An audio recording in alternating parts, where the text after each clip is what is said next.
Hello, thank you for tuning in. So this is my latest tinnitus video, and I've been trying something which seems to be producing results. So I thought I would tell you what it is. Now I know I've been on before, and I did a video a few months ago about spinach and how spinach seemed to reduce my tinnitus by up to 50%. Well, it was a bit hit and miss. I continued using spinach, eating typically 120 grams with every meal in the evening.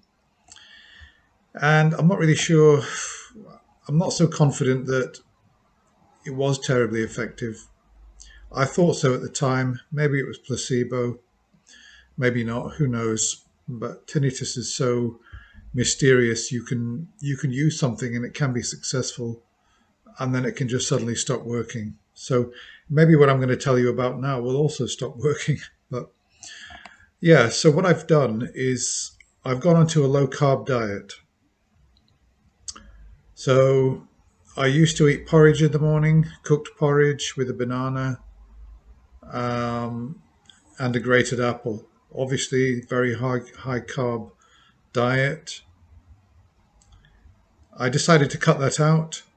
So what I do now, I've stopped doing that. I've stopped eating bananas. I've stopped eating pulpy fruit. The only fruit I eat now is like raspberries. Um, and I've stopped eating porridge. I haven't quite stopped eating grains. I'm still eating two small pieces of bread every day, whole meal. So yeah, so the breakfast I have now consists of typically one large boiled egg, soft boiled, smoked salmon, or a piece of ham, not formed or reformed, but properly cut from the bone, on a very small piece of wholemeal toast.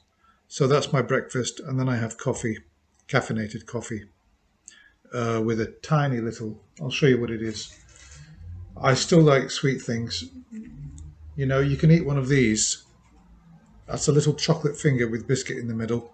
Now that is 25 calories, hardly anything. The trick with having a cup of tea and something sweet, you don't need much. You know, I eat about four of those a day. That's only 100 calories. It's minimal carbs really. Just even half of one with a cup of tea, and it's only like 12, 13 calories. So really, that's the only sweet stuff I eat. Very low carb. I'm not going for keto or anything like that because I think that low carb is better than. I think you do need carbs, and I'm not willing to experiment with a keto diet. So, what I have for lunch, again, I have another slice of toast, I have a fried egg, and actually, I have a little piece of black pudding.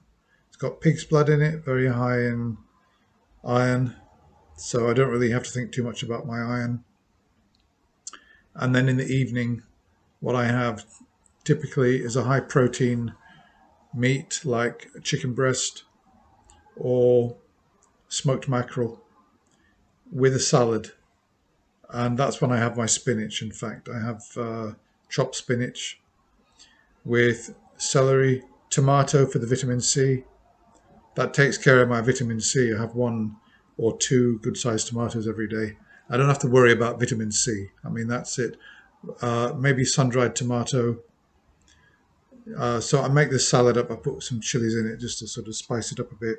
And I mix smoked mackerel into it. Oh, yeah, cucumber and spring onions. So, yeah, I chop all that up. And it's quite bulky, actually, but it's very low in calories, low in carbs, but high in protein and fat. Since I started doing that, I really do believe for the last week, my levels have been very quiet. They've been very soft and they've only spiked up. I've got a social life, so I've got a girlfriend, for example, and last night, I mean, I kind of go with her diet when I'm with her. I can't make her eat my diet. So, we do, I mean, like we had a pizza last night, a great big thin crust pizza. And quite predictably, in the morning when I woke up, I had higher than normal levels. So I don't see her every day. I see her a couple of times a week. So I more or less can stick to this diet. And when I do, when I have a low carb day, even the same day I get results. And then the next day, fairly quiet levels from something like a 5 or 6 down to maybe a 2 or 3. So instead of I've got, yeah, that's what my tinnitus is like. In the left ear, it's a kind of like a fast flowing, like letting air out of a tire.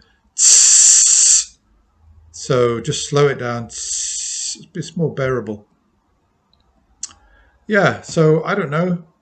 Give it a go. Try it out. It's not going to cost you anything. And it might just help. I would really recommend that you try it out. So, well, that's about it. I've got something to say about the linear. I'm going to make a video about the linear. There's been some talk on the Tinnitus Talk forum that it's a habituation device. It doesn't reduce actual levels. And a lot of people don't realize this. I'm going to go onto the linear. It's very quite deceptive, but I'm going to save that for the next video. Definitely stay away from the linear. Don't waste your money on a habituation device. Okay, that's all for now. I'll be back again soon. Thanks for watching.